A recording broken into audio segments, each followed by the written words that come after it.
ग्रामपंचायत म्हणजे शेळकेवाडी तालुका करवीर अंतर्गत माझी वसुंधरा अभियान 5 हा उपक्रम आपण राबवत आहोत. त्याच्यासाठी आम्ही नागरिकांना याच्यासाठी प्रबोधन करायसाठी उभा आहे. तर आजचा दिवस आहे 23/1/2025. धनु प्रदूषण होऊ नये म्हणून लोकांना मार्गदर्शन करणे. धनु प्रदूषण याचा अर्थ काय की आपण मोठमोठ्यानं बोलल्याने किंवा दुसऱ्याला काय त्रास होतो किंवा त्याचे दुष्परिणाम काय होतात हे पहा.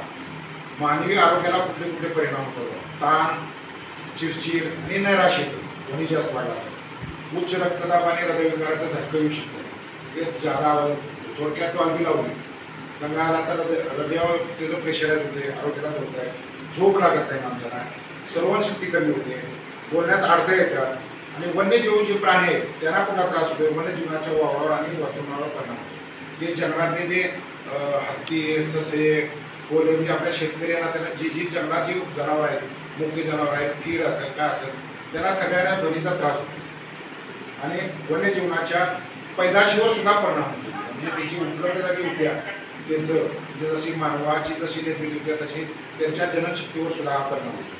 तर ह्याच्यावर उपाय काय का ध्वनी प्रदूषणामुळे? आता घरात काय उपाय बघा.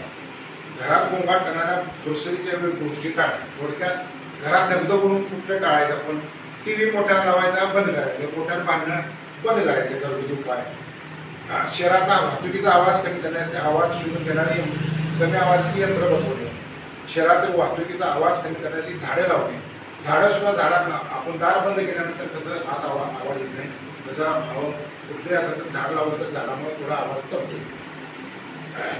यंत्र म्हणजे जे यंत्र आहेत आपल्या घरात, यंत्र म्हणजे थोडक्यात रेडिओ असेल, टी व्ही असेल, त्याची देखभाल दुरुस्ती व्यवस्थित करून ठेवायची आणि जागरूकता काय पाळायची.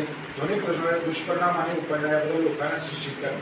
हे ध्वनी जास्त लावल्यामुळं काय होतंय की प्रत्येक लोकांनी एकमेकांना समजावून सांगायचं आहे आणि ध्वनी प्रदूषित होऊ नये म्हणून जनजागृती मोहीम लावणे. थोडक्यात मुलाच्या मार्फत रॅली